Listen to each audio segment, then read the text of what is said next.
നമസ്കാരം. അപ്രതീക്ഷിതമായിട്ടായിരുന്നു മെയ് 6-ന് അമേരിക്കൻ പ്രസിഡന്റ് ഡൊണാൾഡ് ട്രംപ് ഹൂതികളുമായി തന്നെ വെടിനിർത്തൽ പ്രഖ്യാപിക്കുന്നത്. 2 മാസം നീണ്ട കടുത്ത ബോംബിങ്ങിന് ശേഷമായിരുന്നു ട്രംപിന്റെ ഈ പ്രഖ്യാപനം. പെട്ടെന്ന് ട്രംപിന് എന്ത് പറ്റി എന്നായിരുന്നു എല്ലാവരും ചോദിച്ചിരുന്നത്.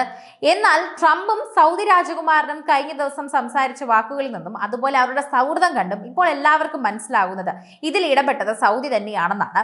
ഒമാനാണ് ഇരു കൂട്ടരുമായി ചർച്ച നടത്തിയത്, വെടിനിർത്തൽ സാധ്യമാക്കിയതെന്നായിരുന്നു അന്ന് പുറത്തു വന്ന വിവരങ്ങൾ. എന്നാൽ അമേരിക്കയും ഹൂത്തികളും തമ്മിലുള്ള വെടിനിർത്തലിന് പിന്നിലെ സൗദി അറേബ്യയുടെ പങ്ക് വെളിപ്പെടുത്തുന്ന റിപ്പോർട്ടുകൾ പുറത്തു വരികയാണ്.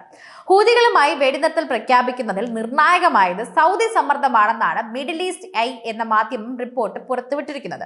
സൗദി പറഞ്ഞു കഴിഞ്ഞാൽ അമേരിക്കയ്ക്ക് അങ്ങോട്ടോ ഇങ്ങോട്ടോ മാറാൻ സാധിക്കില്ല എന്ന് പറഞ്ഞേ മതിയാകും. അമേരിക്കൻ മുൻ പ്രസിഡന്റ് ജോ ബൈഡനാണ് 2024 യമനിൽ ബോംബ് ആക്രമണം ആരംഭിക്കുന്നത്. അതിനുശേഷം അധികാരത്തിലേറിയ ട്രംപ് മാർച്ച് 15 മുതൽ വൻതോതിലുള്ള ആക്രമണത്തിനായിരുന്നു തുടക്കമിട്ടത്.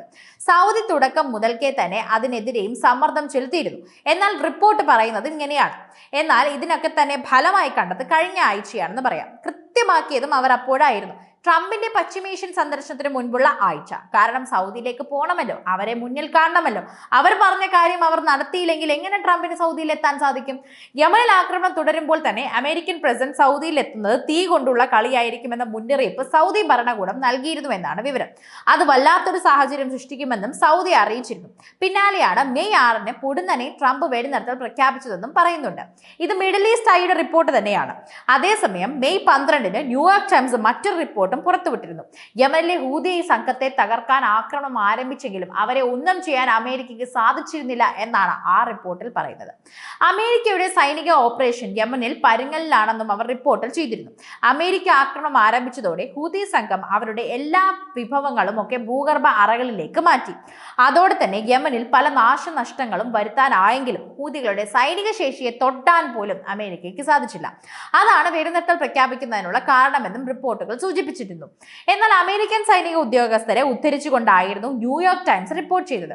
ഹൂതികൾക്കെതിരെ 8 മുതൽ 10 മാസം വരെ നീണ്ടു നിൽക്കുന്ന സൈനിക ക്യാമ്പയിനായിരുന്നു അമേരിക്കൻ സൈന്യം പദ്ധതിയിട്ടിരുന്നത്.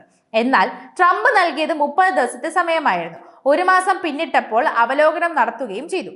ആ റിപ്പോർട്ടിൽ ഹൂതികൾക്ക് കാര്യമായ നാശനഷ്ടം ഉണ്ടാക്കാൻ സൈന്യത്തിന് ആയിട്ടുമില്ല എന്നതായിരുന്നു വിലയിരുത്തൽ. അതുമല്ല, അമേരിക്കയ്ക്ക് കാര്യമായ നഷ്ടമുണ്ടാകുന്ന പ്രത്യാക്രമണങ്ങൾ ഹൂതികൾ നടത്തുകയും ചെയ്തിട്ടുണ്ടായിരുന്നുവെന്ന് പറയാം. അതാണ് ട്രംപിന്റെ വെടിനിർത്തലിന് പിന്നിലുള്ള സൂചനകളും. 250 കോടി വില വരുന്ന അമേരിക്കയുടെ 7 MQ-9 ഡ്രോണുകളും F-16ഉം F-35 സ്റ്റെൽത്ത് യുദ്ധവിമാനങ്ങൾ എന്നിവയും ഹൂതികൾ തകർത്തിരുന്നു എന്നാണ് ഉറപ്പിച്ചു പറയുന്നത്. യമനിലെ ആക്രമണങ്ങൾ തുടർന്നാൽ അമേരിക്കയ്ക്ക് ഇനിയും ഒരുപാട് നാശനങ്ങൾ ഉണ്ടാകുമെന്ന ബോധ്യം വെടിനിർത്തലിന് കാരണമായി എന്നും പറയുന്നുണ്ട്. ഇതിനുള്ള സൂചനകളുമുണ്ട്.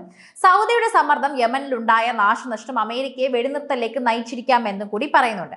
എന്നാൽ അതിന് മറ്റൊരു രാഷ്ട്രപരമായ മാനം കൂടി ഉണ്ടെന്നും അത് ഇസ്രയേലുമായുള്ള ബന്ധം സംബന്ധിച്ചാണെന്നും പറയുന്നു.